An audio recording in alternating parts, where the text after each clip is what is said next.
just talking. Hey, we're back for a, I'd say unusual podcast this time. We're actually both in person. IRL podcast. We're talking on the same track, so we can't do some editing magic, or not as much editing magic, not like we do that much editing. Yeah, it's all pure. Anyway, this is episode 12. Yeah. Fucking For an extended break. Yes, very extended break. We didn't leave a notification or anything that we were taking a break. Not that it was intentional anyway. Not that anyone cares or watches this anyway. Don't say that. But yes, we just had session 49 of our Axia campaign. Almost 50.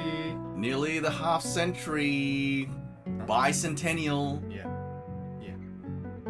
And I'd say a lot happened, I guess. Lots of developments. So just to do a quick recap of what we left off from the last session. So we had the trial of Storm. You know, he fucked up big time, and we're putting a clamp on that, right? He's a changed man. I mean, it's only been a day technically in game time, but and so let's start with the recap. Okay, let's do the recap.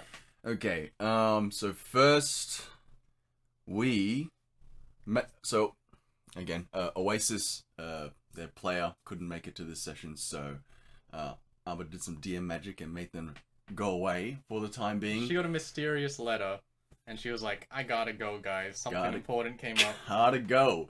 Always with the sudden disappearance. And of course, Ravlov Sivkis had arrived at the very end of last session. We don't really touch on that on this session. And then Ty, the innkeeper of the Drunken Drunkard, calls us into the inn. She calls us into a back room, and she gives us a drawing of a Caucasian man, blonde hair, green eyes, Very Ubanian looking. very ethnically Ubanian scum. And I think Ryan recognizes this as a Ubanian, and she said, "Hey, these people have been they've been around. Snooping They've been around the inn. You know, you guys, anything you guys want to tell me?" And we say, "Yeah." Well, Ryan tells her that he may have disobeyed some orders, and he might be pursued by by the entire Ubanian Empire. So that came out clean. I didn't think he'd be like, yo, by the way, I'm an ex-Ubanian army guy, and I disobeyed some orders, now we're getting chased. I think there was a lot of just, like, plays being very straightforward in this session. Do you think you guys are just kind of done with it? Because I know you guys have had that conversation, like, 30 times now, where someone's like, yo, what the fuck? And you guys like, yeah, we're being chased, there's demon guys chasing us, there's a Ubanian army chasing us. Yeah, I do feel that. And now you're just like, alright. There's a bit of that's like, yeah, I mean, this is just part of the package, okay? So, it kind of feels like one of those anime protagonists where they're a criminal and there's always someone chasing them, and they're just like, another day in the week. Yeah, another day in the week. Nothing normal. Nothing unusual. So, Typhoon says, other than that, in other news, turns out that she is a prime. She is a prime of a thieves guild. She was always a prime, yes. Called the Good Neighbors, and she offers us a job, which she actually previously tried to offer Tokul, who swatted that so nonchalantly last time, and I think that was like 5 sessions ago. Yeah. So, what the fuck, Tokul? Why are you gonna do that? Dogs. Anyway, you brought it back. She says that there's a heist job, and she's in need of some roguish types. And we're like, okay, what's the deal? And she says, there's this place called Dragon's Horde, which apparently is another big casino in Huria. And she wants us to do a classic heist. She wants us to do a Robin Hood type deal, steal from some bad people and give it to the rich. Of course, there's gold and jewels. Give it to the poor? Sorry, steal from some bad people and give it to the poor. Some Robin Hood shit. Which I think she actually said that. So, of course, it's gold, gems, and whatever. And she said there's a particular gem, size of a Minotaur's head, which will be important later. Yeah. It'll be important later. There's a special gem, a blue, shining gem that is not Celestium, Unnamed, which is also blue and shiny. So unrelated, and we discuss a bit of the details. Nothing really too interesting. Starts in a week. Yeah. You know, she needs a week to prepare. Case to join out. There'll be a couple. She'll be working with us. She'll need a distraction crew and a a sneak crew. So obviously, I think the party knew without discussing who was going to be in what crew. Yeah. There's no discussion there. Storm wanted to lead the distraction crew, which I guess is fine. You know, if him being the disruptive character he is might actually be to our benefit this time around. I mean, it's what he does best. There was a little bit where your passive perception's fucking insane. Right, yeah. 20 passive perception. This was weird because you kind of had this gut feeling that something was kind of like instinctually wrong with the room itself. And I didn't know whether to be like, oh, by the way, you notice there's a trap door in the far corner, or be like, hey, there's something off here. Yeah. What would you prefer? Well, I guess definitely if I have the passive perception to notice it, then yeah, you should be pointing out stuff to me, to more perceptive characters. That's what I was kind of feeling, and I was doing a bit of research where like, because there was discussions where like DMs like, oh, players like rolling dice, right? Yeah. So it feels kind of boring just to kind of give it to them. Oh, right. Like with the passive, like like there's a trap door here, there's a secret door here, or just be like, do you want to roll for it or whatever? It's... Yeah, I think definitely you did kind of do both, right? You did the passive, like you noticed something, and then I think I said, can I see what exactly that was? And you're like, okay, go for a roll. Would you prefer that, or would it just be like, hey? Honestly, don't mind either way. Okay. I think to me it feels alright because, that 20 passive percentage has got to be worth something, right? Yeah. So I think for me personally, it's fine. For other players, they might prefer rolling a dice. That's okay too. Is that weird? How like you can roll lower than your passive perception, like you're suddenly worse than what you are 99% of the time. Yeah, I think that's like a problem with. I think it's just like it just depends on how you define what passive and active perception does. Oh, okay, yeah. So I guess if they're two different things. Yeah, if you have a clear distinction about what they both do, it might be easier to determine what they actually, how they actually affect what the player perceives. So one is just like, I hear something in the different distance, or I see something in the corner of my eye when I'm not trying to look for something in anything in particular, right? Yeah. It's like when you like notice that someone's looking at you, like you're being watched. Yeah, there's like a feeling. Yeah, it's like a feel. It's like a spider sense, right? Yeah. Spider sense. Which comes up later as well, yeah. And then active perception is when you're actually like, looking around, looking for. Okay, and maybe you're just not as good as that. And like in real life, right? Even if you're looking for something, you're actively looking for something. It may be right in front of your face, but you're just looking at the wrong thing, You're right? just blind for that moment. Yeah, you could probably argue that your focus is not in the right place, something like that. But it's D&D. You don't really have to be in that depth. The numbers just dictate everything. But yeah, I don't. So would you have felt like ripped off if you rolled like a 9 and I was just like, oh, it must have been nothing, kind of thing, right? Yeah, I mean goes back to my definition, right? Like that's kind of implying that passive and active perception are kind of doing the same thing. Yeah. Which is, well, like, once you realize that there's something off with the room, your meta knowledge is like, yeah, there's something here. Yeah. But then your character's like, oh, guess there's nothing. I think... Isn't that, like, kind of frustrating for you? Yeah. I think it just really depends on how the DM rules it. The DM should be like, they've noticed something with a passive perception, immediately the DC should be pretty low for the active perception, right? Yeah, I lowered it once you noticed. Yeah. And instead of, like, if someone had asked, like, is there any traps? Just straight up, without you rolling for the passive perception, that the DC would have been higher in that case, right? Something like that. Because they didn't immediately know something was off. They were just throwing a rock in the dark there. Yeah, I guess so. It's definitely a weird scenario, like passive abilities and stuff. And we'll have to think about it Yeah. more. It just depends on how you define it and Yeah, what just they the do. context of how you use it. I don't know. That was weird. Like, I mean, it was cool because you notice it, and then you're like, hey, what the fuck is that? Like instantly, and she's like, oh, like even I as DM was like, damn, you really just coming out with that information just straight up. I was like, oh shit, I didn't expect that. Um, and then she says like, oh yeah, it's nothing, and you guys are like, okay, it's nothing. She's like, anyway, I have a job, and then we have that discussion. I thought for a second there that the Ubanians were under the trapdoor and we were getting set up. Oh. And that's where like, hey, open that right now. Open that right now. Who down there? And she's like, oh yeah, it's mine, don't worry about it.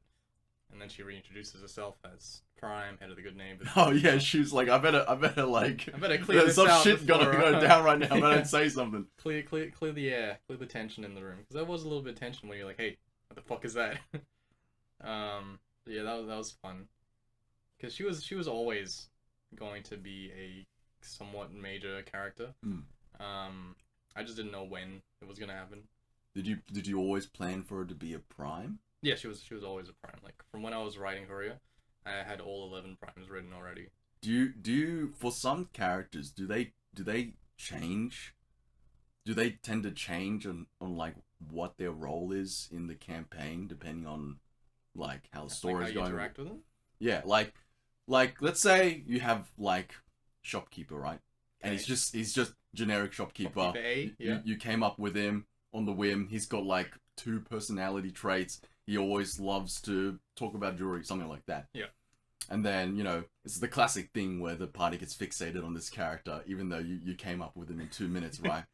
And then suddenly, it's not your intention, but now he's becoming actually like an important part of the plot. Yeah. So then you're like, okay, This now character is now different. let me just flesh it out Yeah. more. And then he's like, gets defined. So he's not just a shopkeeper, he's also like the underworld broker of this thing. He's connected blah, to blah, X blah, blah, blah. person. Yeah. Yeah, I probably would do something like that. I mean, that happens all the time, and I guess a lot of people's campaigns, the players just latch onto NPCB. Yeah.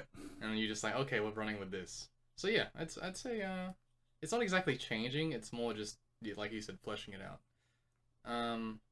I guess maybe there could be scenarios where that character becomes someone I had intended you guys to meet down the line. Right. So they just pretty much inherit all that person's Yeah, so they backstory, just get melded. like melded into one person. So that other character that you really intended kind of like just disappears. It disappears, on, and that's that as person its now. own entity, right? Yeah. So something like that might happen, but I think it's pretty rare in our campaign. What is your characters that you spend a lot of time working on versus characters you spend 2 minutes working on? How often do those let's say high effort characters, how often do they get player retention, right? How often do they like be an important part, at least worth something in the campaign compared to the 2 minute characters, the low effort characters? Do you think it's like an equal split, or it's like there's no pattern, or? It's a good question. I feel like characters that I write, they're bound to show up. So like, it's obvious that they're gonna play some kind of integral part. It's just that sometimes you guys latch onto NPC B first, and that character just becomes X character. So I'd say it's maybe a 50-50 split. It's just all about timing, really. Like you guys haven't even met half of the primes so far. Mm. And so maybe that'll change down the line. Like what I have intended is something else. I don't know. Yeah, I'd say maybe 50-50, but it really depends on. So there's no real. It just depends on where the character shows up. Pretty much, yeah. And do you always have a plan, or like, I intend this character to show up at around this time, this place, and depending on what happens, you just shift where they turn up? Yeah, like for example, this session, later down the line, you learn that the owner of the Blood Rink is a prime, Mm-hmm. and like you guys decide, okay, let's go to the Coliseum, let's do some stuff. I had no idea you guys were going to the Coliseum this session. Yeah. So I was like, okay, I guess that's happening now. I'll shift that whatever was going to happen like later down to now, and I'll move whatever was going to happen now to later. But you already had that planned out. That Yeah, that was stuff. Sorry. You already had the Blood Ring stuff planned out. Yeah, I had all the buffs and all the mechanics of that set out. I didn't really have like monsters or like enemies in particular. Well, let's talk about them when we get to the recap. So let's jump back into the recap. So after that, we agree on the Dragon's Horde. We didn't really agree on compensation or anything. We just kind of figured that it'll work itself out. Yeah, we would get a cut. We'd also get some influence from money, the Prime, power, influence, yeah. Something like that. It was really undefined, but look, I think we'll sort itself out. And then, so we decide to resume what we were going to do at the end of last session. So, Team S, I'm going to say Snow, Maple, and Storm go with Passage, or Passage leads them to a contact that he has in the Temple District in order to see how we can remove his demon mark. Then, Team T, Tokul and Ryan, and originally was supposed to be Oasis as well. They were going to go and fulfill Tokul's obligation to Nostra and be a lab rat. So we'll focus on Team S for the time being. Team SMS. So Passage leads them to Temple of Vosni, to was it the head priest or just a priest? It was the head priest. Head priest, right? Temple of Vosni. So we have a discussion with Radalak. You know, Passage tells us that this guy could probably tell us out. And the only thing I remember him describing Radalak is don't ask him for directions, because he's terrible with that. Apparently he rattles on and on. So we go up to Radalak. He's a big minotaur, broken horn, things like that. And we go up to him and ask if he can help out Storm here. And Storm says maybe it would be a good idea if we went, spoke about this privately in another room. And he said something like, everyone has their privacy in the Temple of Vosni, or something like that. Yeah. And we're like, maybe not. And he was like, what about, exercising a demon out of my arm? And he's like, come back. Immediate 180. And Snow, again, with his passive perception, notices was it passive perception? Yeah. It was natural. Well, just 20 passive. 20 passive perception, notices a hooded figure in the corner of the temple watching us. Eyeballing. And Snow starts eyeballing back. And as they're heading, Team S and Radalak are heading to the... Oh, by the way, Passage leaves or goes away. He doesn't come into the temple. Yeah, he's like, I don't want to talk to Radalak. Yeah. I don't want to be part of this. Yeah. So as Team S is heading towards the private consultation room, which is basically we went to a fucking doctor, like we went to a doctor's appointment, and Snow is looking at this hooded figure who starts, approaching them. So Snow and Maple stay behind while Storm and Radalak goes ahead, and I think Storm says to Snow that I think he recognizes that it's his brother Thunder. So with that in mind, Radalak and Storm go inside, and Snow and Maple confront Storm's brother, Thunder. And Storm's brother is kind of like wants to muscle his way through. He's like, "Hey, let me through. It's my brother. Yeah, I want to get in there. I want to get in there." And I think Maple tried to intimidate him. Was like, you don't want this getting out. You don't want your brother. It was a good attempt. Like, yeah. The things he was saying, it was good, and then he rolled. Did you give him advantage for that, or was it just a straight roll? No, it was just a straight roll. Okay. And then I think Snow managed to cool him down, like, all we're asking is just let him have his private consultation. He'll come out and we can all talk. Yeah. That's all. And I rolled okay. I guess the DC wasn't very high for that one. I rolled a 14, I think. Yeah, 14. And he's like, fine. I give him 10 minutes only. Fine, whatever.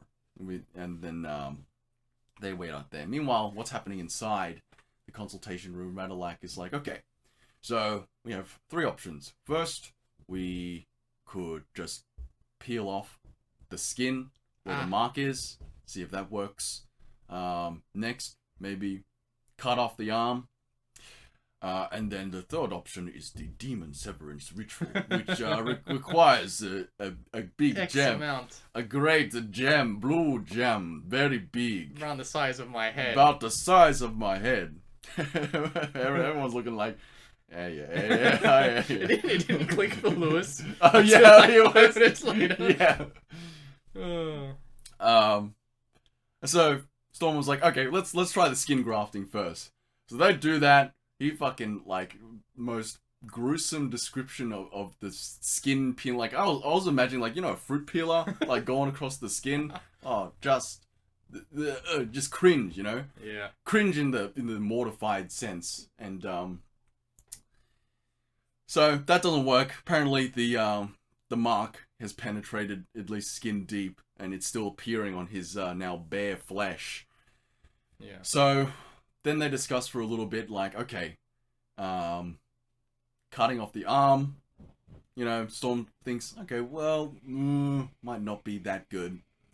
I still want to keep my arm. That's but option. That's the last. That's last like, resort. last resort. And then they say, okay, well, if not that, then we can do the Demon Severance Ritual of demonic severance. Demonic severance. So, they're like, okay, let's try that. And then Storm's like, okay, well, I think I want to discuss with my friends and my brother, who I think is out there as well. And so we all, Team S plus Thunder comes in, and they all convene in the consultation room. And Thunder fucking goes at Storm, and he's like, hey, what the hell are you doing, huh? What the fuck you doing? He's got them Big Brother vibes. Like, yo, what the fuck? Like, we talked about this. Yeah, and like, if you want to describe what they spoke about? Okay. So Thunder, he's got the Big Brother vibes. He's very protective. And he's like, well, first of all, you're a fucking idiot for getting this demon shit on you. Second of all, let's figure out how to do this. He's very accepting of the context so far. He's like, all right, there's nothing we can do about it right now. Let's just try and figure this out. He did get a little bit heated when he saw Storm was kind of like bleeding everywhere, and there was a knife, and he kind of wrestles a bit with the Minotaur. And Storm's like, hey, it's aight. We're good. We're all good here. And Thunder... My choice. Yeah. So Thunder's he's got a bit of a protective side to him, yeah. And we should also mention that Thunder, as a reminder, is a part of a fanatic paladin cult. The Order of the Cleansing Flame. Who were like, yeah, they root out demonic evil and they smite it on sight. So smite on sight. That's the tagline. Smite on sight. Real quick. There was... So when we talk about the size of the gem and the Minotaur head, was that too on the nose? Yeah, it was pretty obvious for those who got it. I don't think Lewis was...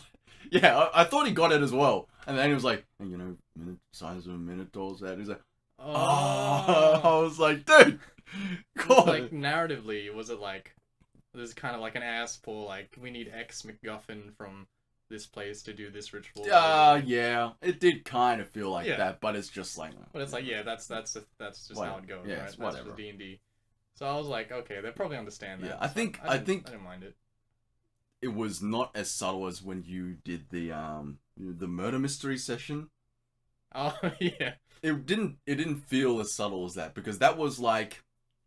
So there's this central plot point that we're the elected, and we're trying to find out what we're trying to do. We're trying to get the Oathbreaker, and there's several things that is connected to that. Yeah. Right.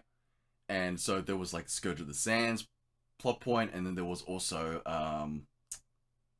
can't remember the other thing, right? Yeah. But Oasis and Tokul were investigating all the Scourge of the Sands stuff, which is connected to the Oathbreaker, and also semi-connected to another thing. And then we were investigating another thing, which was connected to the Oathbreaker, and it was also semi-connected to that. So it was like we were kind of like getting closer and closer to the center. Yeah. Whereas this one is just like, whoop, straight line. It's like a side plot thing. Like this is gonna happen. Yeah. It's kind of a straightforward thing. Like let's get this. Let's do this shit. Yeah, it was just like, oh yeah, okay. He wants us to do the heist. I get it. We'll do the heist. So we already agreed, alright? You don't need to tell us. Yes, that was a little fun bit. I think the three. There was like three things he needed. He needed the gem, and you need the priest or like a very high level cleric to do the ritual, and you need a special location. The three conditions, I guess. So you guys are probably gonna get the gem from the Dragon's Hoard if you guys do that, and like it goes all well. And I guess there's gonna be a part where you guys journey out to this ruins place and clear it out or do whatever. But that was like, oh well, if we don't get the heist gem, we can go to the other place and get a gem from there, right? It was like an alternative place to get a gem. No. That was the place where the ritual was gonna take place. Oh, So you guys okay. need Well, the look, special I location. think everyone thought that Oh, that it was was just the other way around? a second location You where know, we can do that too. We can do that too. I mean, I don't really know yet. It's kind of off the cuff. Anyway, Thunder, they have a chat. There's a little bit of a reunion. Some nuzzling was was happening. You know, cat things. They get down to discussions, and I think he expounds a little bit on the. No, Radalak talked about the Order of the Cleansing Flame, which is actually not from this continent. It's from a faraway land. what was the land called? I think it's Kaysari. Kaysari, yeah. Kaysari. Didn't. And what brief description? Where is this relative to Axia?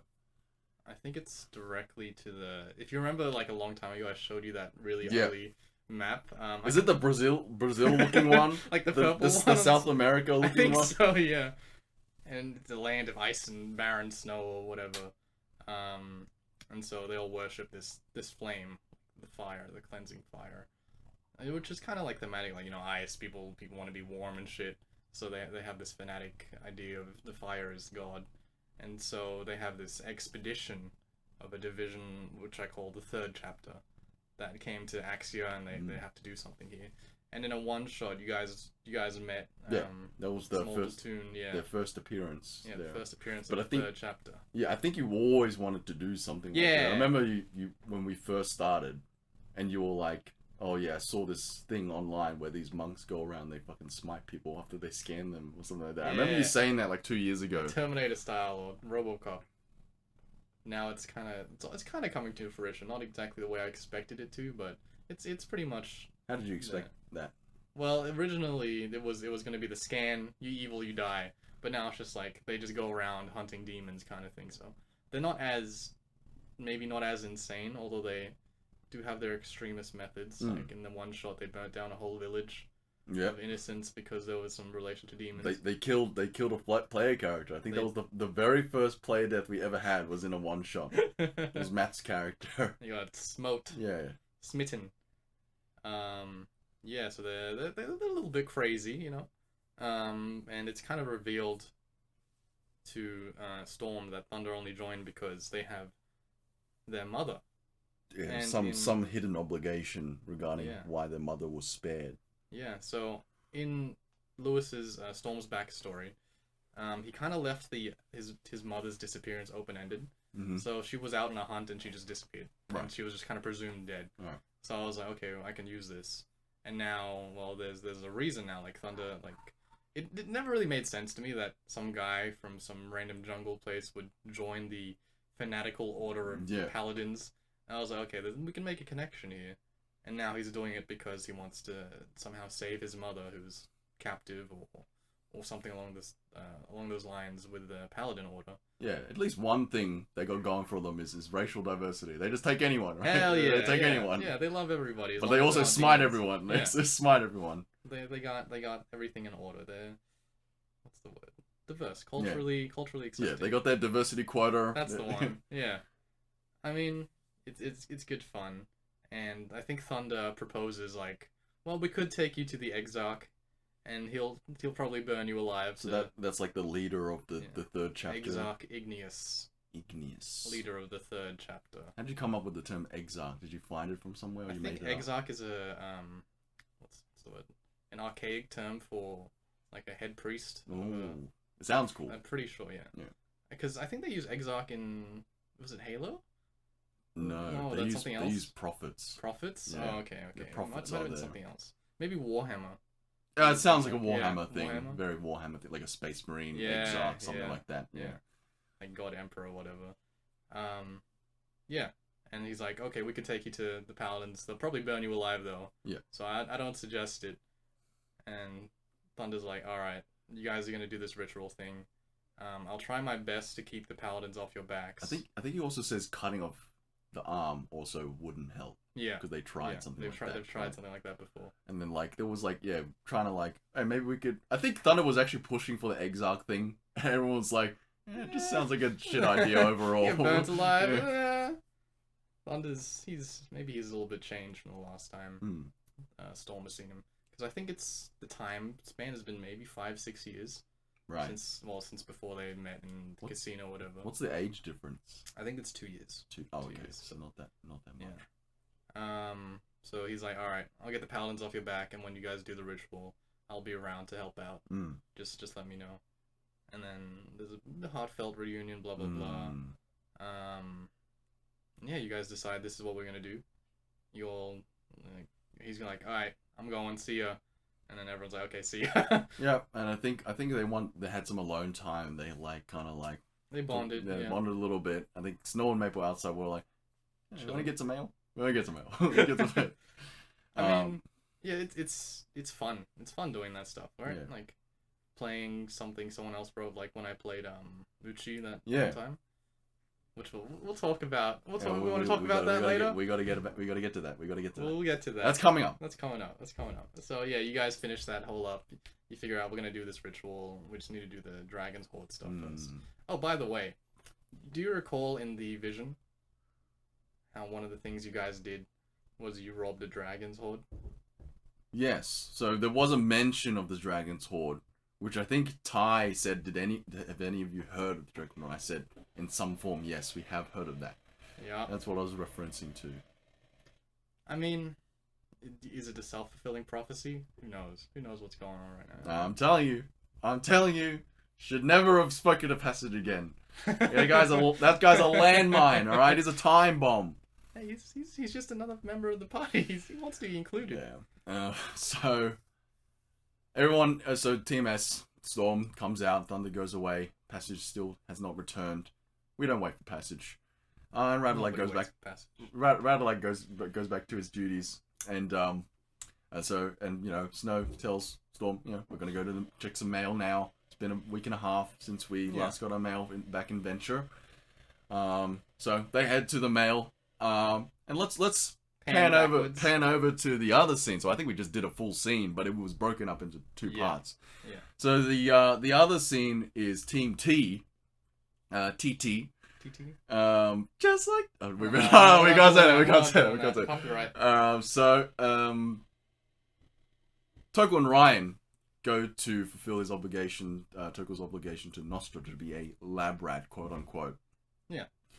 And so, actually, I kind of missed this because I went to the toilet. What happened there? Okay, so initially, way back when Toko couldn't get onto the airship, he had to strike a deal with a mage out on the streets, a wizard out on the streets at like midnight or like 2 a.m. or something. They bump into each other, and then it turns out to be this guy called Nostra, who is actually a necromancer. And he's like, alright, I'll teleport you up to that ship if you do some stuff for me. It may include dying. So he had, from the very start, he had this kind of evil, villainous vibe to him. So this whole time, Toko was probably going to be, he was thinking, oh shit, he's going to do some fucked up shit to me. Like, he's going to stretch me out and cut my limbs off and necromancy me. And so they go in with that thought process, and they go to the college. And the college has this museum with various bunch of skeletons. There's a big draconic skeleton in the middle. There's like a giant skeleton on the right. And there's like salamanders, and there's different like humanoid skeletons, whatnot. There's fangs and teeth. It's all quite neat. So does Nostra run that museum? Yeah, he is the curator. Curator of that museum. Necromancer curator. Yeah. There's this connection. Yeah. And there's this cute little skeleton cat that kind of snuggles up to them. And then they finally meet with Nostra. And Nostra, initially, I didn't have a written description for him because he was one of those. This person, like NPC, he was NPCB. I think he was NPCB. I think even when you introduced him, it was all on the fly because he changed from being a student to a professor to be like a young person to an old person, and I think it was all in the same session, right? You were like, oh, he's a student carrying around some books, and then like near the end of the conversation, yeah, I'm Professor Nostra, or something like that. It was late. We were all very tired. It was like 12 a.m. at that point. and we just needed Tokul to somehow get back onto that ship, so we needed something to happen. So yeah, so Nostra wasn't a character at that point. And maybe this is the thing you're talking about, is NPCB. So between then and now, I had to flesh him out, and so I had just written a bunch of shit about him. I didn't want to do generic necromancer, evil bad guy. Yeah. I torture animals for a living, blah blah blah. It just seems so overdone and boring. Yeah, I think you were trying to go for like this kind of eccentric dude who like tries to look out for people. People may think he's kind of weird, but you know, at heart he's a good guy. He's got a good heart. The arguments for necromancy's evil just don't really make sense to him, because what he says is that he's giving purpose to things that no longer have purpose. Like why wouldn't you use this stuff that no one's gonna use anymore? That's useless. He's one of them zero waste guys. Yeah, he's a recycler. You gotta recycle. He's saving Think the planet. green. Exactly, and I guess necromancers in general and just in D&D fantasy have bad rap, right? No, you know, I just imagine this guy with the fucking Woolworths hemp bags. It's like, hey, you gotta be using these bags, alright? Go green. You gotta be using cartons, okay? Make sure you clean the carton. Mm-hmm. Just his house is so organized. Like, I just bury my poop in the backyard, okay? I don't use water. I don't use the toilet. Everything goes in the yellow bin. Go on, sorry. Yeah, he's a very colorful man. Yeah. Because when I think of necromancer, I think when a lot of people think of necromancer, they think of like skin and bones. Yeah, like creepy pallid, dude. Creepy, like they got long fingernails, Clearly, black cloak, clearly hunched evil. over. Yeah, like dead eyes. He's the complete opposite. He's got healthy pink skin. He dresses in colorful autumn colors. Yeah. Nice browns and a bit of a green, some reds. You know, he's a very, very colorful man. And he's like, alright, here's your armor. I didn't do anything to it. Here you go. You can have it back now. You need to do some things for me. And he likes making jokes. I had a whole list. I had like 20 different. I saw. I had 20 different necromancer puns. I was like, I'm gonna use all of these.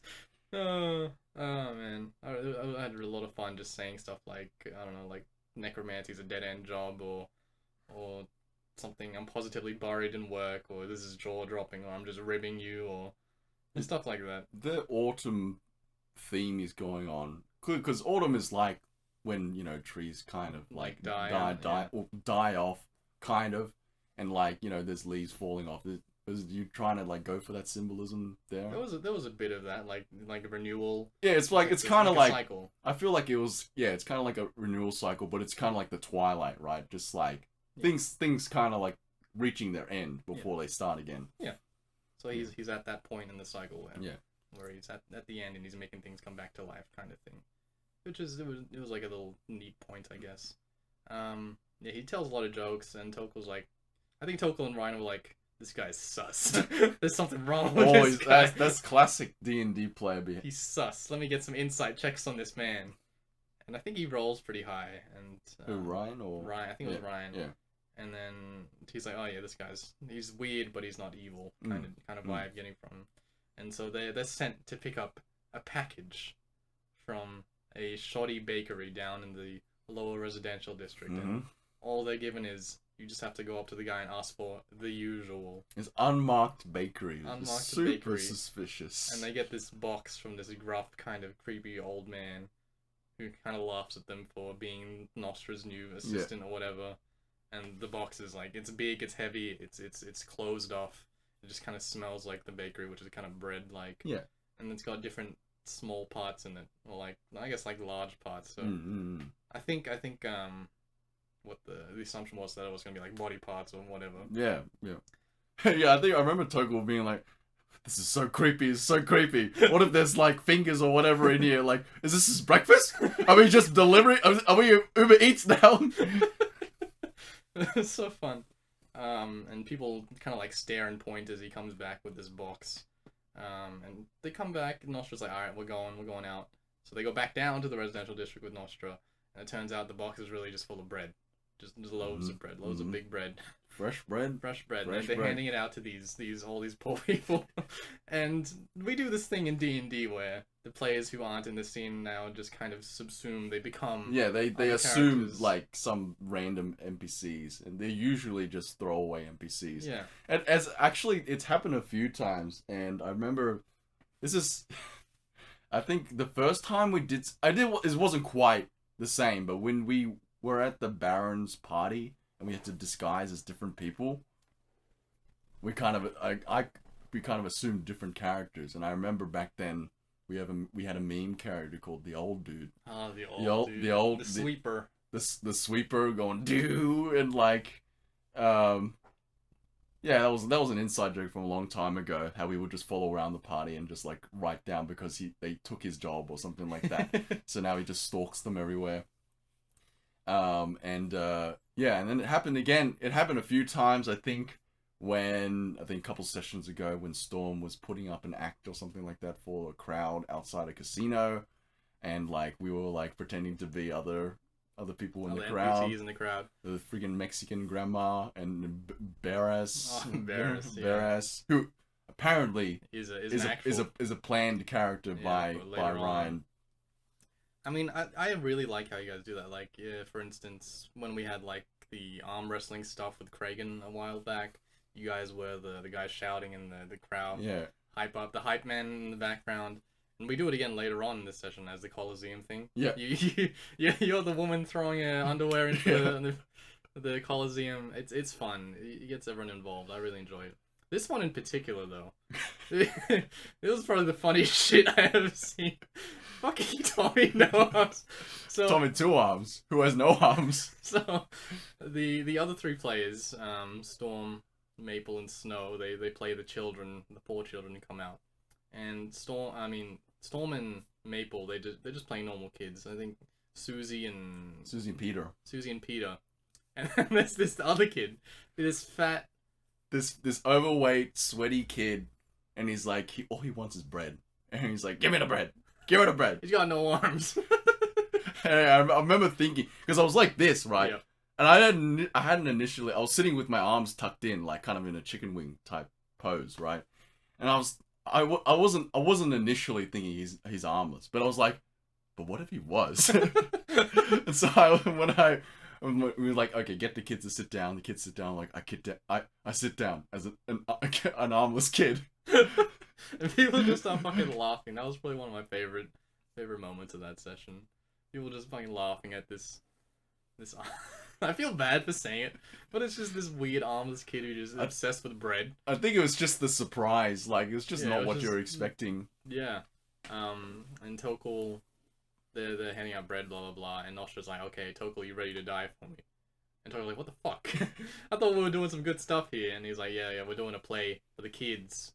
And they have this little comedic scene where Ryan plays the bad guy, who's this assassin man, and Tokul, the bread man or something, the bread stealer versus the bread man. Was that play planned, or you just improvising that? It was a little bit of both. I wanted them to do something, right, but I had no idea what it was gonna be. So I was like, you know what, let's do a little play. It'll be fun. I actually thought Tokul was gonna be the bad guy at first, and then Ryan was like, I'll be the bad guy. I was like, yeah, I like this role reversal. I like it. And Tokul gets to be the hero. They make some good performance roles. I mean, that's kind of thematic for the character. I mean, Tokul is like kind of turning around, and he's kind of becoming a more good person. I mean, he's paladin, right? As a classic paladin. And Ryan is like, he's still a bit edgy. You know, sometimes he can be a bit edgy. Not nearly as much as he was before, but you know, him being kind of in the background, kind of being like the anti-hero type character, kind of fits as well. Yeah. Like, so you got to reassume that form for just a little bit. And they do this little overacting play where they stab each other. They have a little fight scene. The kids are going wild. Everyone's having fun. They finish the play. Ryan pretend dies. Everything's great. Nosha comes back with some more bread. Yeah. They hand out the bread to the kids. And then we get to the actual serious part where Nosha's like, yo, Susie and Peter, take me to your mom. Because I heard your dad died recently. Yeah. And so we go to this run-down home. It's got, like, the ceiling's kind of caved in. It's a one-room place. It's disheveled, whatever. Yeah. So they go in there. You guys see that there's like a body on the ground. It's kind of covered with like a like a bed sheet or something, or some kind of sheet. And Nostra's just like, okay, I'm here to collect. Like, this is a part of the deal. And the wife's like, no, please don't take my husband, please don't take my husband. Susie Peter crying, Tommy putting bread next to the guy. He put his foot down, like, no, he starts to eat. And Tokul just kind of ignores all the kids, picks up the body and leaves. And Ryan has to kind of console the wife. And you guys eventually, well, not you guys, but Tokul and Ryan eventually leave with the body. They take it back to the museum. I kind of like Ryan assuming this kind of like therapist role for the NPCs. He's like, often comforting NPCs now that I think about it. It's the vibe he's going with. I like it. It's pretty much in character too. I think he cares a lot about these people. Yeah, and he's downtrodden people. He's supposed to be a diplomat, so yeah. Even though his stats are shit. Ryan has really bad stats. Everything is combat focused, so everything outside of that is just complete trash. He tries his best. You take him back, and well, he's what's his name? Nostra's like, okay, we're done for the day. That's all I need from you guys. You guys can go do whatever you want. Blah blah blah. And Tokul, surprisingly, he's like, you're doing a good thing here. You're a good guy, aren't you? I feel indebted to you. I want to help out. And then there was a bit of a like, oh, okay, like maybe next time.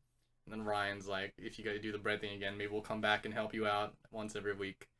And that was a very touching moment. That was nice. And eventually we get to the meat of the discussion. Where I was expecting this, where Ryan or Toggle was like, do you know about this Scourge of the Sands guy? Right. Because necromancer, blah blah blah, necromancer liches. It's all in the same vein. And well, Nostra has some recollection of the name. So he goes to his bookshelf and he's like, oh yeah, it's this guy, this old-ass lich who existed 1,000, 2,000 years ago, was banished, blah, blah, blah. He should be banished to the astral realm. He shouldn't be back, blah, blah, blah. And then you guys Ryan comes straight out with the truth. He's like, well, we had this vision where, well, I wasn't in the vision, but my friends had this vision where we met this guy, Sivkis, the Defiler, the Scourge of the Sands. And then the guy who just arrived in the city. Comes from the, and they're like, yeah, same name, could be coincidence, but probably not coincidence, blah blah blah. And Ryan's trying to convince him to kind of take it seriously, and if he knows any more primes, to kind of help him out here. And there was a persuasion roll here. I think he rolled like a 13 or 14. What's his modifier? It's terrible, isn't it? It's like 0, isn't it? I think it's maybe like +1, +2 or something. Not so great. Yeah. Not so great. Hey, fighters! That's all you can do. You can fight. I feel you. When we get that warlock class change or class multi-class, maybe his stats will go. His stats change a little bit. Who knows? Nostra's like, okay, I'll tell you one of them, but I'm not going to tell the other one because he's going to get killed.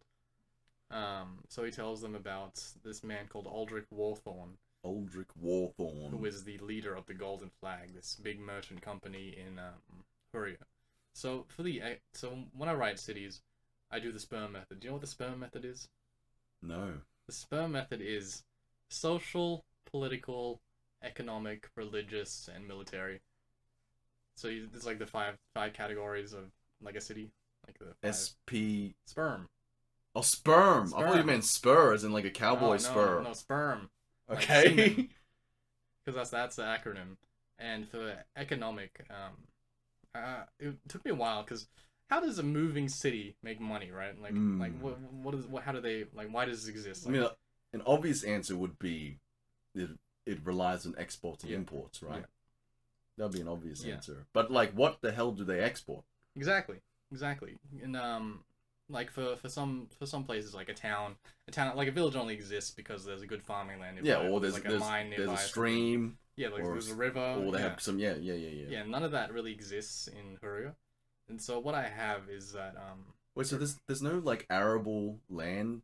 Not really. There's a river that runs down, but it's mostly just kind of like dry land from the shell itself. So what I have is that most people living on Huria are artisans.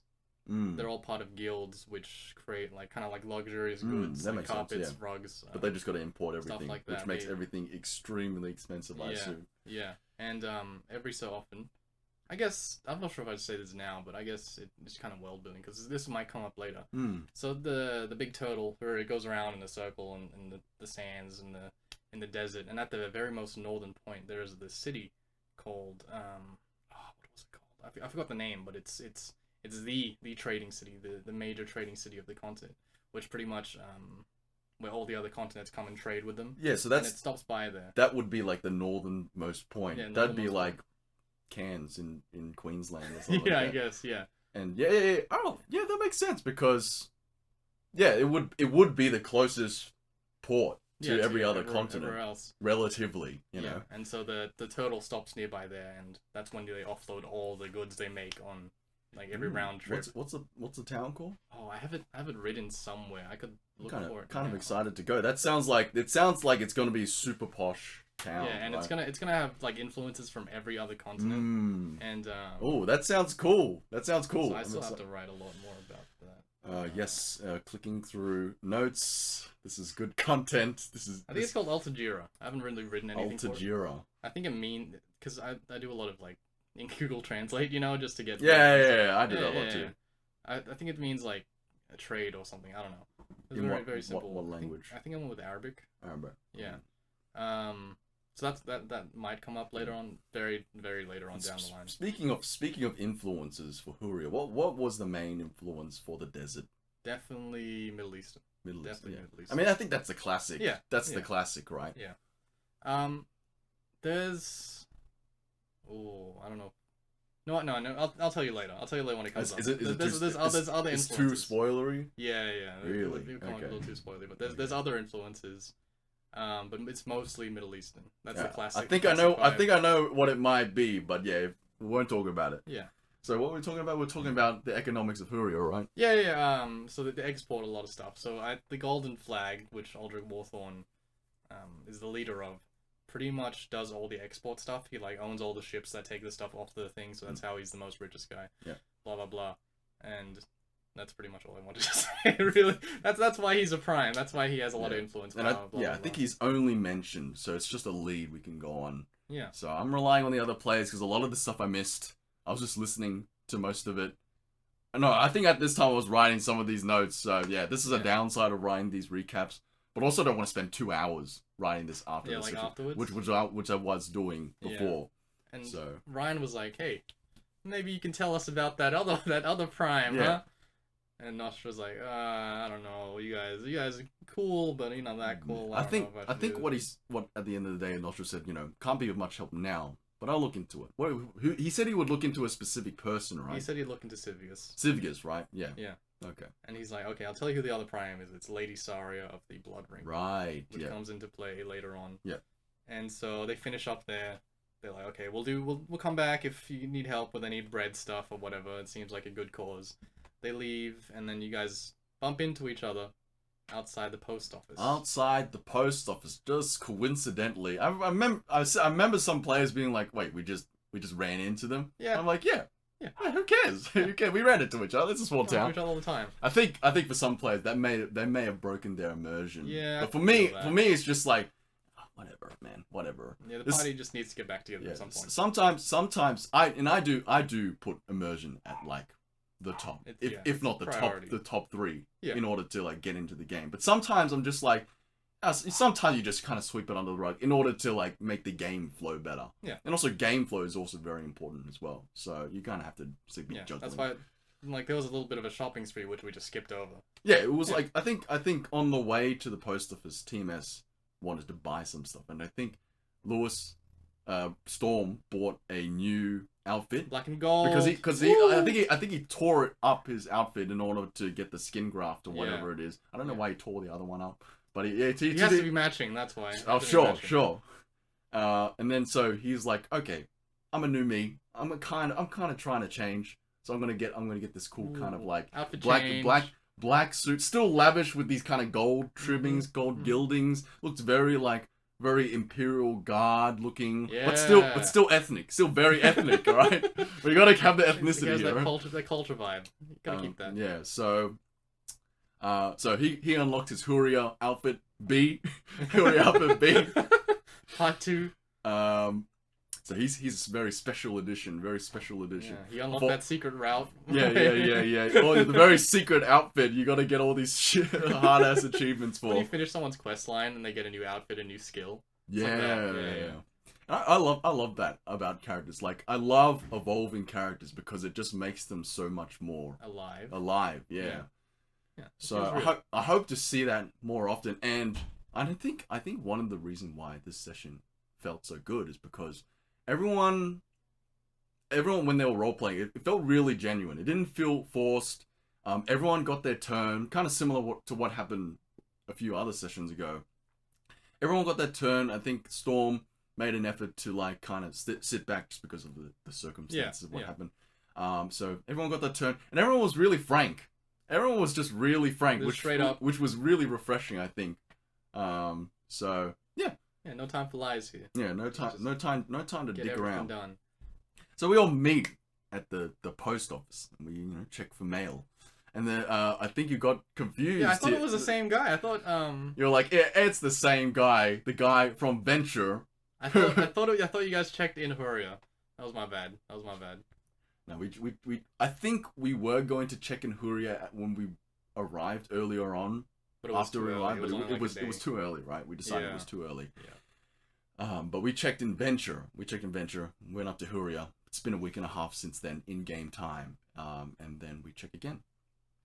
So there's this new guy there. I think he was like you called him the brother of the guy. He looks similar, yeah. But he was very floofy. I think what we described as very different, floofy, very flamboyant man. Yeah, very homosexual vibes. So he's got some good vibes going on. So when someone went up to ask for the mail, he was like, "What's your name? Tell me your name." And then when we got the name, he would kind of like do like a twirl, look over his shoulder. Give the backside view. Hey, you like that? You like that? Like what you see? Ooh. And then he would come back. It's like, "Here's your mail, sir." And I think he took a real liking to Ryan and Storm. Like, oh, such handsome men. I didn't know where they came from. That was definitely not planned, that man. Hell yeah. You gotta love that. Those are the kind of characters that people latch on to when they have memorable personalities. Yeah, like the little twist was a nice touch to add. Only 2 you get mail? Yeah, so Maple and Snow, the snow elves of the party, get mail. Now, Maple doesn't divulge what his letter is, but Snow didn't divulge his letter either. But since we're talking about it, I'll just say what I got.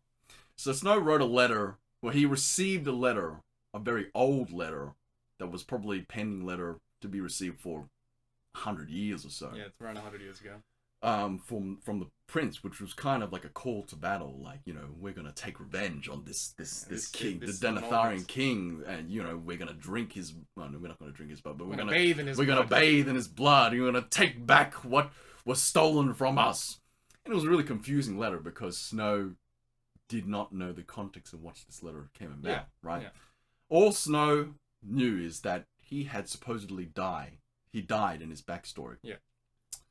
Burned alive, kicked off a cliff, and then sometime later, i.e. 200 years later, he awoke back on a ship, revived, but not the same.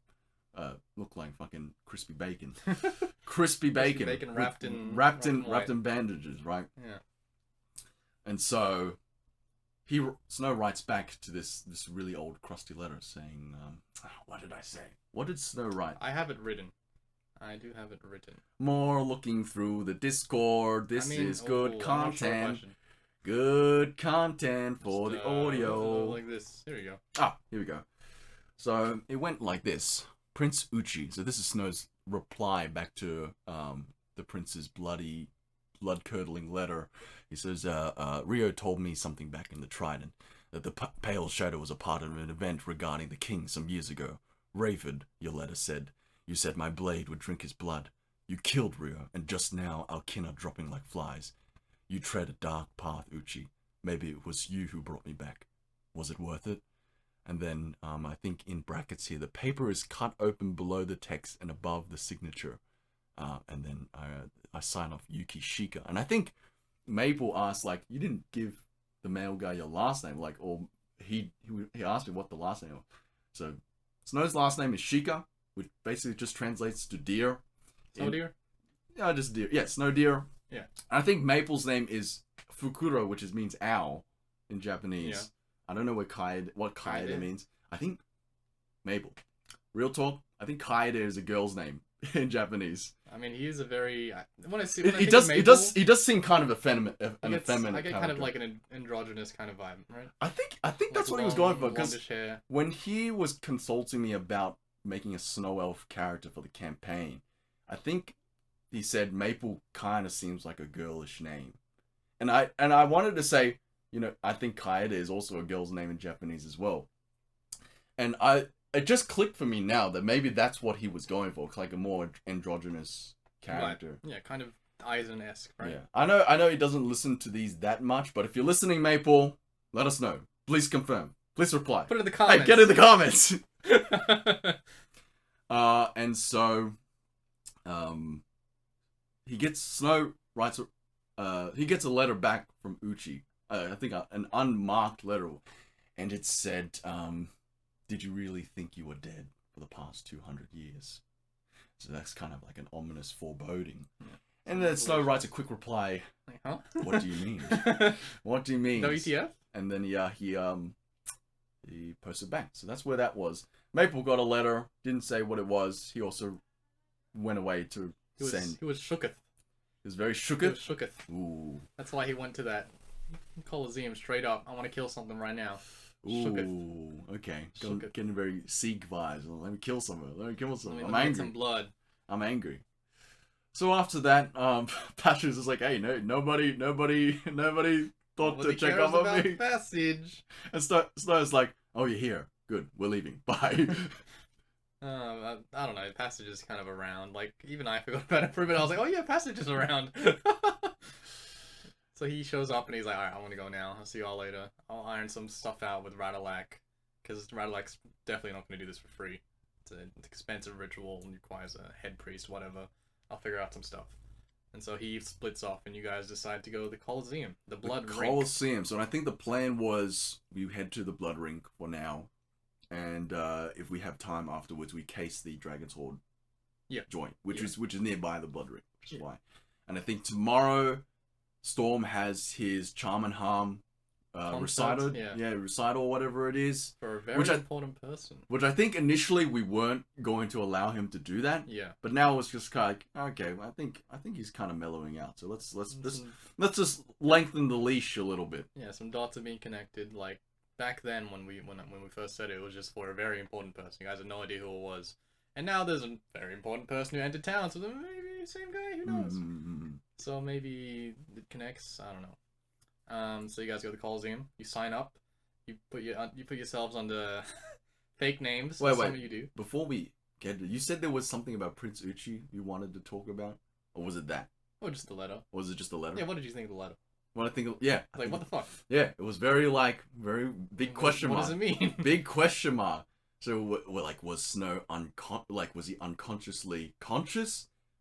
Was he like, you know how people like, they like, it's like an alter ego, like he has like a dark side that awakens, and then he goes to sleep. Like sleepwalking. And there's like sleepwalking. So lots of questions question marks. But just gotta get that reply. So I'll be back at the mail. I'm checking every day, like, yo, what did you mean? Hey, what do you mean? Just send multiple. Hey, you there? Hello? Don't leave me on red. Because a lot of players' backstories are kind of moving right now, especially Oasis, Storm, maybe not really Ryan or Maples. Maples is kind of moving as well.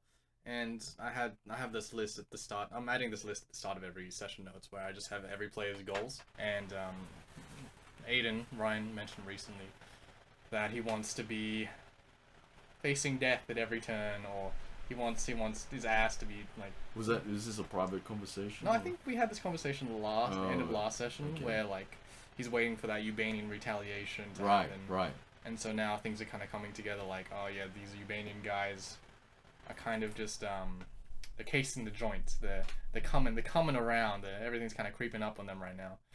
The paladins came around, and now you got the letter from Uchi. So everyone's narrative is kind of moving forward now, maybe with the exception of Tokul, which is kind of still at a standpoint. So I really wanted to get everybody's stories involved, I guess. and that's pretty much where the letters came from. I didn't expect you to actually go to the thing today, even though I had a section with all your letters. I was just waiting because I was like, maybe the time gap isn't there yet. It's only been what, a week? Week and a half, yeah. A week and a half. And I was like, okay, so maybe they'll just get some letters and not all the letters at once. Because like Kragan, he probably wouldn't have checked yet. It's once a month. It hasn't happened yet. But maybe Uchi and did you check the list and you're like, okay, these ones appear. Yeah, these ones will show up. They were both really short letters anyway, so it wasn't too hard to write. But yeah, so open-ended questions, right? Yeah. Was that a surprise to you? It was kind of a surprise. There's always something new Uchi's planning. There's this rat shit guy. What's he doing? So how much do you have planned in regards to that? I got it all written. You really have it. You have a lot planned. Everything. Oh, that's hype. Okay, and I wanted to ask you. This is normally something I ask like just in a DM or something, but like the sword, right? Is that still a thing? Is that still a thing? So this sword that Snow has is the Deer Clan's ancestral sword. It's a ceremonial sword that really shouldn't really be used for battle. And basically it's like this red sword. Initially it was different. It was a flesh sword. So it was so what I pictured the sword being, and the sword's called Cruel Oath. That's what it's called. And I think a theme for Snow Elfish like artifacts is that they have a lot of history with demons. It's a very like demon-ridden place that they live in, right? Yeah. And how I picture demons and spirits is like really big animals, like super big, right? Okay. And sometimes these spirit animals, or these gods, sometimes as the elves call them, they get corrupted. They get corrupted, right? And you can't really kill. It's really hard to kill these corrupted animals. So instead, you trap them. You seal them. So these weapons they act as prisons, and I think I want to run with that theme of the artifacts as them being prisons rather than they're being prisons first and weapons second. That, yeah, it's a secondary. And you need to be like, you need to be of a certain, you need to meet certain criteria before you use them. Otherwise, you get vaporized or something like that, or you get corrupted or something like that. Something bad happens, right? You can't use it if you can't make the cut. And so Snow's weapon is no different. It's a prison for a very ancient demon. And the first initial concept was, I've always had the demon prison thing going for it. Yeah. But in terms of the aesthetic, I envisioned that it was like a normal looking, kind of ornate looking katana.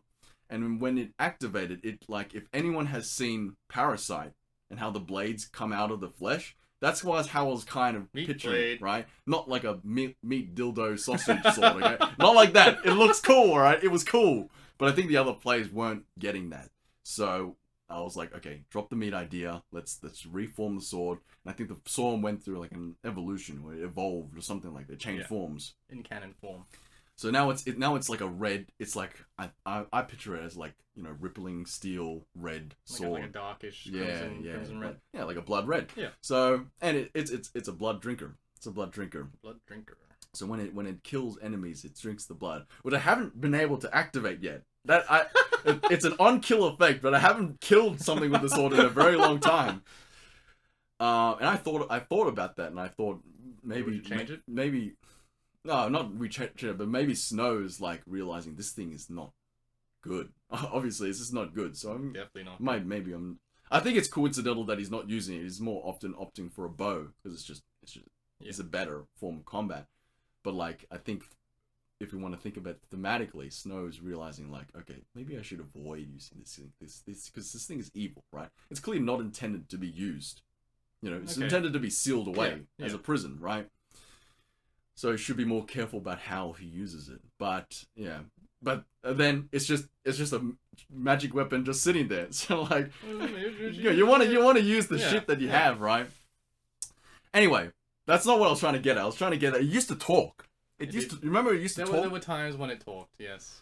And now it doesn't talk. So I don't know if it went dormant we've retconned that? In my head canon, once it was satiated with the blood of you know who, Mm-hmm. it kind of went back to sleep for a while. Yeah. Because that's the last time it talked, right? Yeah. So that's my head canon. Like once you sated its thirst, it just kind of went to sleep for a while. Okay. And so do you still have plans for that, or is that's kind of just been? It's kind of in the background right now. Really, it honestly doesn't play in my written part for Okay. So like this Gucci and stuff. It doesn't play as big of a role. I mean, it's in there, yeah. but it's not central to the plot. Yeah. At least for now. Maybe things change later on. Maybe it becomes some kind of crazy thing. Actually, a long time ago when we did the mine one shot with the paladins and stuff. Yeah. If you recall, they're looking for these magical weapons, Mm-hmm. which are pretty much these physical embodiments of the seven deadly sins, pretty much. Right. And I forgot which one you guys. I think it was like lust or something. It was a nut. It was a knife or something. Like Yeah, that. it was a knife. I think it was called like the. I thought it was the gluttony. life- Wasn't gluttony or greed? I think it was maybe greed. I don't know. I don't remember what it was. I think it was called like the blood stealer. No, not the blood stealer. It was the life stealer or the life drinker stealer, or... life drinker or something, where it just corrupts someone and like possesses their body, and they all have like different effects or whatever. And I kind of this is like a sidetrack train of thought. Where I was like, maybe Storm's weapon, maybe Snow's weapon is one of those seven. Yeah, I think you also alluded to things. that. So you were like, maybe it is. I don't know. Yeah. It's maybe now that the paladins are back in play, maybe something might happen with that. I don't know. That was kind of one of the original ideas, but nowadays it's just kind of up in the air, really. I don't know what you really want to do with that, but I don't know. Maybe it'll come back into play at some point when we get back onto the snow. Yeah, I train. mean, I don't want to say it's like up to you, but it's like it's up to you to point it in a direction, and then I run with it. So, yeah, I just leave it to you to decide what where this could be compelling. Yeah. I mean, we'll see where the Uchi stuff takes us. If you ever get a reply, or if you never get a reply. Ah. Maybe he's gonna cock tease you and be like, "You're gonna have to come to me if you want to know the truth of what happened 100 years ago." And just not tell me how to get to him in any way whatsoever. Yeah, I I'll can be imagine. like, I can know imagine where him, I am. I can imagine him doing something like that. Yeah. That'll be fun. Is it I guess not, since your reaction is fine, but would you think it's like frustrating or maybe annoying that 200-year gap is now being used in a way you didn't expect it to be? No, I think it's good. You think it's fine? I think it's good. Like if I were to like write out like you did all these X things, like it's not exactly changing your backstory. It's more just kind of like adding stuff on. Yeah, because it's stuff happening afterwards. Yeah. It's stuff happening afterwards. Okay. And I didn't define, like, initially I defined it was just a gap. Yeah. It's just a gap where Snow was dead and he's alive. But this definitely, we never really answered, or we never really knew for sure, well, I didn't, why Snow was brought back, who brought Snow back. We just know that he was brought back for some reason. Yeah. For some reason. 200 years in the future, yeah. And Snow, in his head, thinks, "Oh, I'm brought back to save the clans, right? To reunite, to bring back the former glory, or something like that." But now I'm thinking, as a player, there's more to it than that. There's some kind of sinister reason. There's sinister reason, or there's some higher up reason that Snow can't understand or can't know at the moment. Yeah, it's interesting. I'm very, very keen to delve into that. That'd be cool. So. Yeah, and probably like, I think Maple said to me last week, he's like, we got to have a Crescent Cell. We got to have a Crescent Cell one shot. Yeah. And I was like, ooh, what if we have two? We'll just make it a campaign. Well, the idea for that, and we're getting off topic now, but the idea for that is like, he's like, yeah, I think he just came out of me out of the blue. He's like, we got to have a Crescent Cell one shot. Because I think he may have been inspired by the Aiden's Ubanian one shot. Which was cool, right? So there's two avenues. So there's obviously, we can explore something that was in Maple's backstory, which is a hunt for the artifact. Okay. A hunt for the artifact in his backstory. And if you don't know, there's an artifact that Snow's father asked the Owl Clan to retrieve in order to, help him in the civil war that's to come, the coup. In my one shot, I guess it's my one shot now. In the one shot that it might be more for me to DM is maybe we're escorting the prince to escape. So this is on like the cusp. This is Oh, on you the, know we're all gonna die at the end of that it's, one. it's all on the cusp of the like the ending of the Civil War, right? The Civil War between the collapse of the Deer Clan and their associated parties. So that's gonna be cool. That'd be really interesting to see. Because if we did it at like a later session when we're actually like deep into the Snow Crescent Isle backstory, where you go back in time and you see that Uchi was kind of like a meek, like bookworm type, and now he's this kind of like a monster. That'd be really cool, like a contrast to and have. You don't see the Snow Elf arc or a Crescent Isle arc happening anytime soon. That's like where you actually go over there. Yeah. That's that's like 2-3 arcs away, right? That's a very and an long arc way is like 15-20 sessions, right? So that's what, like a year, maybe more than a year from now. Yeah, I'd imagine it's like, and I don't want to think of the campaign ending, but it's like it's one of the like leading up to the end arcs, right? Because everyone like and I obviously don't expect you to have like an end goal, like, and I don't even think that players have an end goal for their characters, right? We spoke about it with Lewis on a cast a long time ago where we think your character may end up, and they were pretty bleak, but yeah, I think maybe two years down the line, if we're still running this campaign, we might be thinking about that more often. Like, level 20 gods going to the Crescent Isles. Yeah, you know, and I have some ideas for the Crescent Isles. It's definitely not going to be like your typical fantasy Japan, but I want it to be different from everything we've experienced before, and I don't want it to just be Denethor with Japanese coat of paint on it. Yeah. You know, I want it to be its own thing. Yeah. I want it to be weird. I want to have like a culture shock type thing, and it's just like, oh, these people are so fucking weird. Why do they do it? Why do they do this? Right? What is X, Y? I kind of get like when you describe the demons and the spirits and stuff, like kind of like Spirited Away vibes. You know how they have all the what are they called, like demons, like the weird ass spirits. Yeah, because Japan has a lot of weird fucking mythological creatures. That's definitely something I want to kind of open up, like want to explore with the Crescent Isles, like these weird spirits. Like they're not all like bad. Sometimes they're just like they have a lot of these, what are they called, yokai? Yeah, that's which are like sometimes they're just benign spirits, right? That just do weird stuff. But some of them are pretty bad, and some of them are pretty good.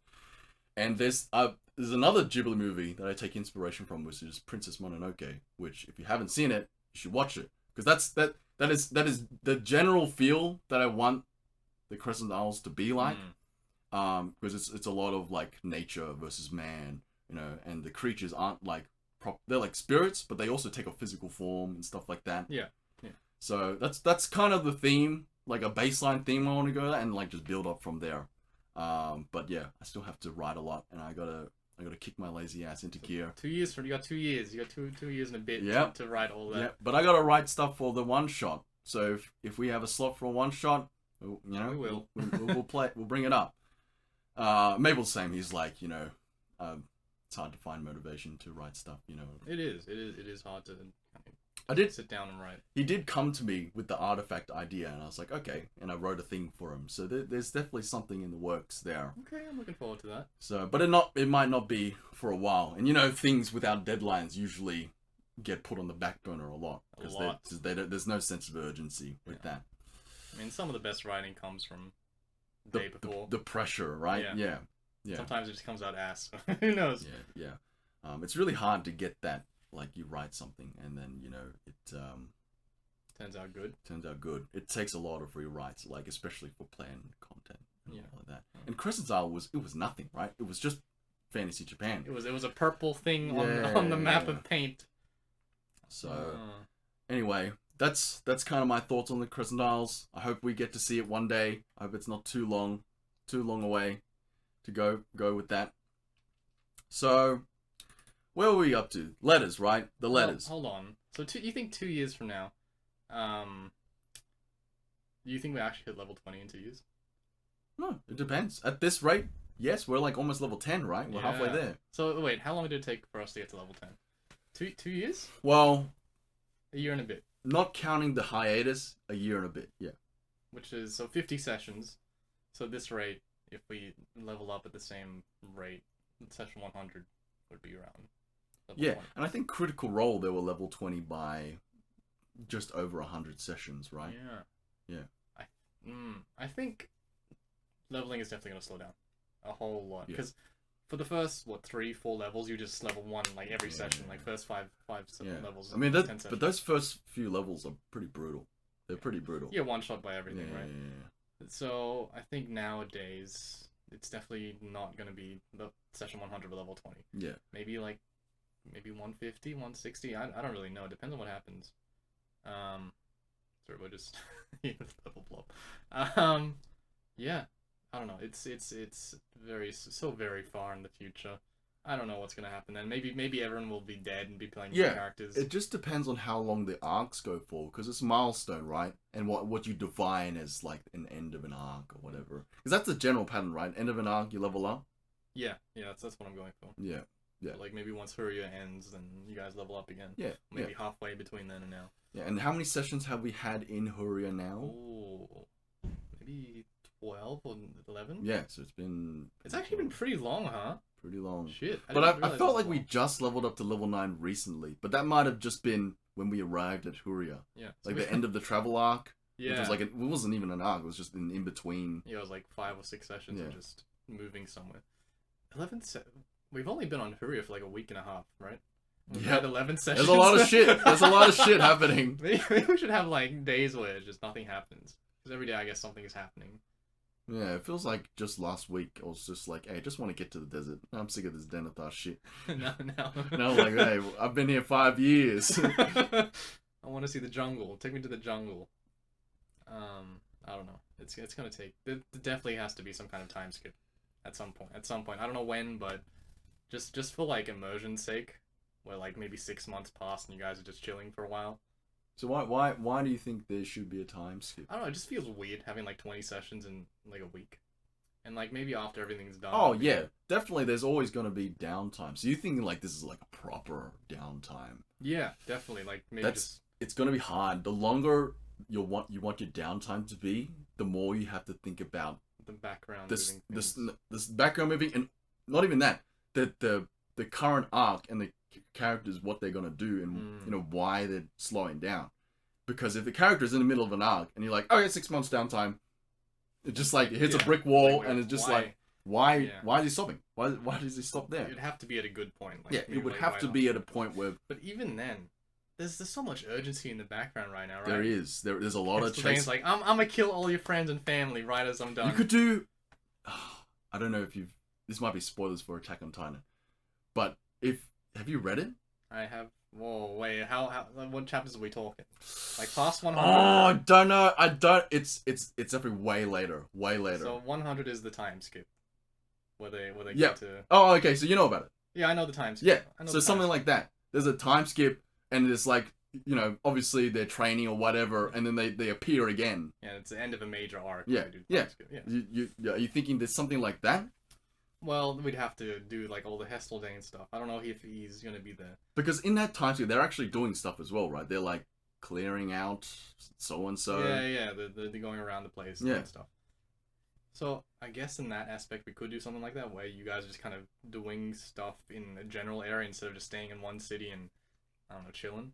I don't know. There'd have to be a reason, and I don't really see it happening until Hesseldane like goes away. Like the problem goes away. Maybe you have like a Naruto time skip between the Naruto and Shippuden. Oh, like a 2-year. Yeah, where he like goes away and like all the characters the One Piece gap. I don't follow One Piece, so I don't know, but I know the Naruto is there's a time skip between the two series there.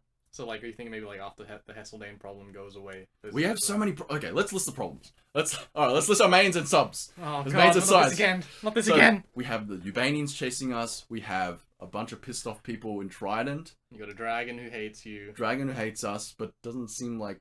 I don't feel like he will pursue, right? They, like, want to stay in one spot. Hey, don't say that. I don't know. Who else? There's a bunch of primes that don't like us. Primes don't like you. Pirates are kind of on you right now. Yeah. But who's chasing us? Let's just narrow down who's chasing us. Hesseldane, Ubanians, demons. Do you think demon, the Knoll demon, Yunogu, is kind of not exactly chasing you, but it's kind of a Doesn't problem. doesn't feel like a chase, but I feel like we have to It's like an urgent problem. We gotta confront that soon. So okay, the demon, Yunogu. That's actually not that much. Is it? I can't think of anything else. Okay, well that's easy to wrap up, right? Just overthrow the god emperor of Ubania. Assassinate, head all the way back to Triton, assassinate Hesseldane, wherever the fuck he is. Kill off the Ubanian pursuers. Emperor. Yeah. Oh yeah, kill off Kristoff, yep, of course. Get rid of him. Yep. And that'll solve the Ubanians. You know. Or we could just kill a demon lord as well. We can just kill a bunch of Ubanians. They'll be like, oh okay, we'll try again later. We'll try again later. Oh, 6 months, we'll come back. We'll come back. And then we're gonna fix that soon. That's gonna be fixed soon, right? Yeah, no, this is happening anytime soon. Maybe Yunogu. But yeah, that's definitely like the longer the time skip, the more you've got to think about the background moving forward. Yeah, background moving forward, the player's narrative, current narrative, short-term narrative, ending at a good spot. Because I think Game of Thrones, the author wanted also a time skip, a 5-year time skip. But the reason why he didn't do it is it didn't make sense. Yeah, there's so much shit going on. This didn't make sense for nothing to happen in that time. It's something that kind of irks me. Like, it takes me out of the immersion.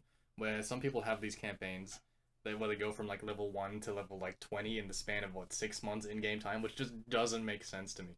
It just doesn't. Like, when I think of people getting to like level 20, I think of like years of hardship and like just like working on stuff and just battling demons. Gameplay wise, it makes sense because end of the day, D&D is a game. Yeah, but just immersion. Narrative wise, it doesn't make too much sense. You have these people who are just like regular shit at like level 1, like 6 months, and then 6 months later, the fucking gods. They're battling with the gods. I think we're level 9 now, but I think the party's only been together for about 9 months. Exactly. 9 months is okay. I think 9 months is like maybe not. I mean, we're like demigods right now. Oh, I don't know about that. We're pretty fucking strong. You guys are taking on a dragon. We're pretty fucking strong. So, and it's only been 9. That always irks me. That like I feel like I've been traveling with the party for years. Because in real time, it's been 2 years, right? Years, regardless of the hiatus, right? It's been a long time. So I mean, maybe you could. I think make the in between that's more smaller time skips in between. Yeah, like maybe the travel arc should have taken maybe like a whole year or maybe like 6 months, and you just kind of skip past that stuff because it just feels like it makes more sense, right? Like I hate the idea of someone becoming like level 20 in like a year. It just doesn't make sense in game for like stuff like that to happen as well. I don't know. Maybe travel distances will take longer. Just well, you skip past it, but it'll take longer in game. So, like, but there's definitely some other avenues. Like maybe parties all have their own thing to go off right now. Yeah, whatever. Maybe there'll be a hyperbolic time chamber. Or feel like, hey, holiday, everybody go home. Everybody go home for the time being. It's like this, like a worldwide break. Everyone just goes home and celebrates. I don't know, for 6 months. I don't know. It's just something that'll have to happen later on. So you're definitely thinking, some kind of time skip, or maybe like you said, the transitions between arcs are just a little bit longer, maybe like 3 or 4 months in game time. So like when you say, oh, I've been traveling with this guy for years, it actually says it's actually years, because it's, I mean, or you could have it like party doesn't have to split up, but like they do a lot of like meandering, and it's like, it's like the classic thing where it's just like, oh yeah, we finish a major arc and then like. Yeah, then there's like, we're just like traveling for a little while, nothing major happens, we're just doing odd jobs here and there. Yeah. And then, we're a bit more experienced now.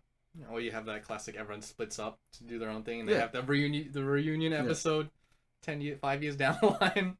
They're all called back for a major cause. Yeah. The demons are invading or whatever. I don't know. That's very, very far in the future, I guess. That's like Boruto. It's the kids this time. Something got to think about. Anyway, we haven't even finished the recap yet. Letters. The letters. Some letters. Maple got one. Snow got one. We head to the blood ring. Maple's out for blood. Maple's out for blood. He wants to murder Maple got shooketh right now. So let's just blast through this. So Maple decides he wants a single. He wants a single battle. 1v1. 1v1 with a beast. Tokel's kind of hesitant, but it also was like, okay, let's go for a 1v1. And then there's a trio fight. So Snow, Storm, and Ryan sign up for a trio fight. Yeah. and there's the question about the name, right? And obviously, Snow has some great ideas, some great names, Yeah, like sure. Blue Curtain, reflecting the sunlight. That's also reflecting off the ceiling on a warm winter's day, tucked up in the sheets, and there's the fuzzy feeling in your feet, where it's just about Yeah, the sweat, stuff but like it's that. not, Stuff it's like not that. about Yeah, the stuff sweat. like that. And Storm's like, it's kill stab. It's Kill bloody kill stab. stab. I was like, all right, whatever. And then like everyone had to have the team out, and Snow went to Maple and was like, you gotta have a nice snow elfish sounding name. How about blah blah blah blah blah blah blah. And no, Maple uses their real name. Tokul is Bokul. Bokul, yeah. Got Snowflake, Norfolk, and Clawed Lightning. I guess. I mean, I don't know. You have your own aliases or whatever. I purposely make Snow's aliases really bad. Like they're really like, oh dude, you're dumbass. It's got your name. Like dude. I think Snow is like an artist, but in terms of things like, sometimes he's just overly forthright with something. Yeah, honest. And like he doesn't realize it himself, so that's why it's like Snowflake instead of Snow. I'm so smart. Yeah. So Maple goes into the arena. There's the hype up. Hell yeah. I play the narrator who hypes people up. You got a special system for your arena, how the fights play. I didn't want to do boring. Just you go in there, you fight something. It just seems kind of eh. There's no real magic to it. Yeah. It's just a Coliseum fight. You know, everyone's seen a Coliseum fight before. And I was thinking of inspiration, or just trying to think of a way to like literally incorporate hype, because when I think of a Coliseum, it's not about the fight. It's about the art. It's about entertainment, right? Yeah. So you got to figure out how to weave that into the combat itself. And so I just have these performance checks every now and then during combat to see if you're hyping up the crowd or something like that, and if you describe it really well, which Maple is really fucking good. He's got god tier descriptions. He's got god tier descriptions. Holy shit! Like I missed. There was a fight in the temple somewhere where I missed how he like. I caught the end of it and I was like, holy shit! Wait, what happened? What happened? That sounds sick as fuck. It was like he grinds the blade against the shadow of his form or whatever, and he like shoots out or whatever. That'd be good. He's really really good at descriptions. Combat descriptions. Yeah. They're just insanely immersive and compelling. Yeah. And then we got stuff like us where we're just like, I stab the guy. I know how to shoot. I shoot in the eye. He does some really cool stuff, and he gets the gods of luck. RNG's rewards him with a nat 20 on his first hit. He does 60 fucking damage in one hit. What was the spell he was using? It was Shadow Blade. Shadow Blade. Level 5 spell. What is that? What is actual Shadow Blade? I think he creates a blade out of shadow that kind of like sticks onto the end of his staff or something. Ooh, so it's like a glaive, shadow glaive. I think so. I'm not really sure. I'm not really sure on the specifics. But that's the way I picture it in my head when he describes it. I'm gonna take some inspiration from Maple and try and do those descriptions. They sound cool as fuck. The ideal player. I think also at the same time the way he's describing it is just so like fluid. Yeah, like, he's not like it's very vivid. It's like and he's like looks cool. And then the blade comes out. You know, it's like he's got it in his head already. Yeah, like he already knows what he wants to say. So it's very vivid. Like when he says it, I know exactly what he's talking about. I was like, oh shit, I need to take notes for this as well. That sounds cool as fuck. Yeah. So if he's DMing that one shot, expect some cool shit. Oh, I'm happy. I'm ready cool for that. Shit.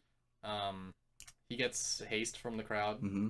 The narrator hyped him up as some sole survivor of Forgotten Realms. Yeah. Who his whole family was slaughtered or something, and now he's out for revenge.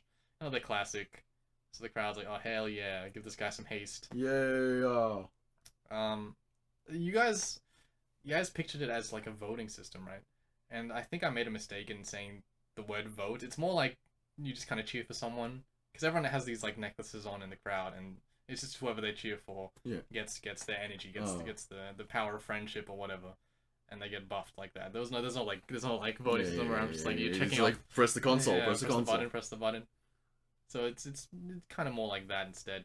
And he versus a Salamander. He fucking beats the shit. He fucks it up. At the start, he's beating the shit out of it. He gets 60 on the first hit, and then he starts missing. Yeah. He gets grappled. He's getting swung around. Oh well, it's a good fight. That's a good fight, though. It's a good entertaining fight. It's not one-sided. Yeah.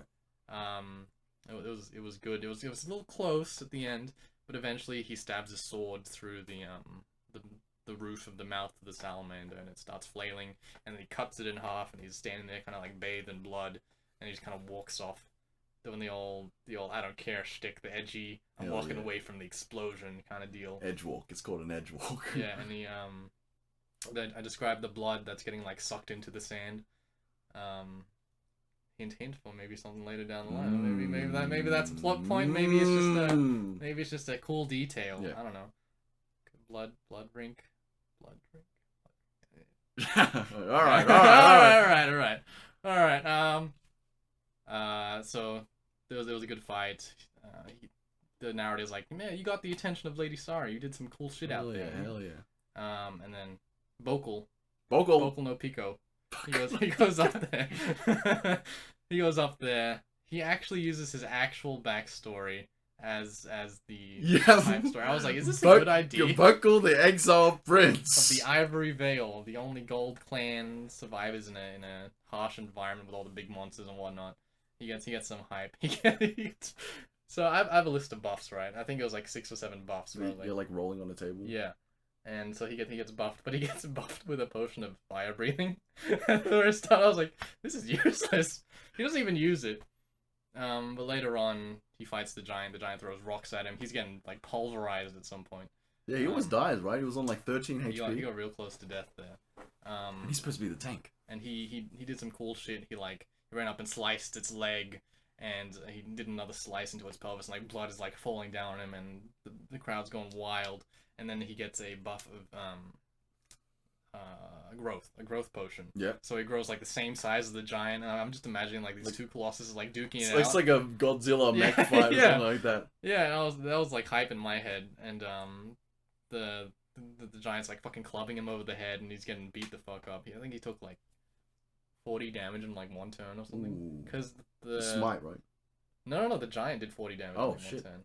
Because I think the attack was 3d8 plus like 6 or something.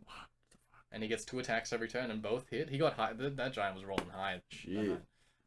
So they get real close to death, and then he pulls out these big smite attacks, and oh my god, he does level 3 smite, right? And it hits, and it does like 40 damage, like 38 damage or something, and that was already past the threshold of death. And I think the way I described it, so oh man, I like the way he described it. He likened it to a golf swing.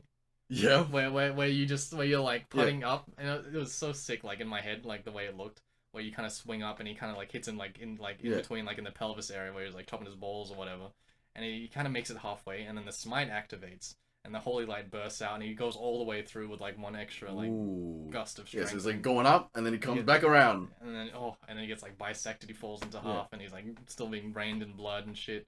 That was great. I really liked that fight too. Those did take a while though. Those did take maybe like an hour in total just for 2 fights, maybe 45 minutes. And so it's like 11:40 p.m. at this point, and Ryan, he wants to fucking go. I want to fight too. He's like, I don't care about work. I want to fight. Let's do this. I'm like, yo, dude, damn. The narrator, the announcer, he's like, I just got word from Lady Saria. She rang me up. She said she likes what she sees so far. Do you guys want to do a special fight? Special fight, all 5 of you. And I feel like I kind of ripped you guys off here because you guys were looking forward to that 3v3. I was pretty sure. And I was like, you know what? You want to do a 5v5? You want to do a 5v5? I think initially we wanted to go in for a full team fight anyway, though. Yeah, but you just didn't have 6 people. Yeah. And you guys were like, okay, fine, let's do the 5v5. And then the guy's like, you sure? You sure you don't want to do this? And he's like, yeah, let's do it. He heals you all up. You don't get your spell slots back. You only get an hour break, and you go back in. And he announces you guys as the Blood Brothers, orphans whose families were killed, who aren't actually blood related, but they've been drenched in blood enough that they're looking for blood. They're looking for death. But they've never been granted death because they always win their fights. Undefeated. Who will grant their wish? Maybe it'll happen today, and the crowd goes wild. Ryan gets a potion of invulnerability as his buff. We all do, right? Yeah. Oh, no, just Ryan. He gets invulnerability. Storm gets potion of cloud giant strength. So he has 27 strength right now. And you get the potion of haste. the other two don't get anything because they're old. They don't. Crowd doesn't care about them anymore. Yeah, fuck those guys. And then the ice kind of, there's a layer of ice kind of settles on the arena. The breath kind of fogs up and like a mist, and you see the head of this white dragon, an adult white dragon whose wings have been clipped, kind of poking out and kind of stumbles into the arena, like covered in chains. And the chains get unraveled, and it's got these little like an orc tribe who, I guess, kind of worship the white dragon, and kind of ends there, right? Because I was like, this is gonna take a fucking long time, like maybe an hour, and that's my minimum estimate. Yeah. Because it's not 1v1, it's fucking 5v4 or something. Yeah. That's 9 players, and it's a fucking dragon. It's a fucking dragon. It's gonna take a long ass time, and Ryan, he seems so upset. He was like, I remember I was like, wait, what time do you start working with? Doesn't matter. It's alright. It's alright. I was like, I'm doing this for you. I'm doing this for your mental health. You gotta go to work, get that bread. Yeah, and that's where we end this session. And I think it's a good place to end it. It's a little cliffhanger fight, you know. Yeah. Well, that was a long recap. That's a longer one. Oh, it's only a minute 43. Plus all the gaps in between. Plus all the gaps in between. So maybe that wasn't that long. I mean, I don't know. I think it was a better than average session overall. Yeah. I think. Well, Maple really enjoyed the session. Yeah, I think everyone got a part to shine, and it's always good when everyone is like. Everyone was engaged. I think everyone was engaged on their own thing. Yeah, everyone had a thing to go off on. I'm hoping for more stuff like that later on. Next week, cosplays. You know what? We said last time next week was cosplay, but this time next week cosplay session. Well, it got delayed a couple of times. 3 times. Bit of scheduling hell we got into. That's kind of why we got that 3-week break. It's kind of a not our choice to make the break, but we had to do it. We kind of want everyone to be at the cosplay one, so that's why. Yeah. So hopefully the next session is the cosplay session. Halloween cosplay session, and the dragon fight won't even be in that session. So it's so that's going to be a different. That's going to be a spin-off. Yeah. So no dragon fight. Just. So this session, you said it's canon, right? But it's more like a vision state, you know. Oh, okay, it's like a dream. So maybe it'll tie into stuff later on, but right now it's just kind of a separate vision, dream state thing. That's essentially a one-shot. Kinda, yeah, but with the same characters. Yeah. Alright, I think that's a good spot to end the cast here. Thanks for listening. Hold on. I want to check the email. Let me check the email, because I know that our loyal fans, fans, followers, and friends, nobody gonna be sending us emails right now because they love us. And nobody. Look, that's Google. Okay, hey, Google. We have a Far Kingdoms. It's been Far Kingdoms. It's been nice. Thanks for watching. Episode 12. Join us for next time. Episode 13. Cosplay. For the 50th session ever, bicentennial, bye!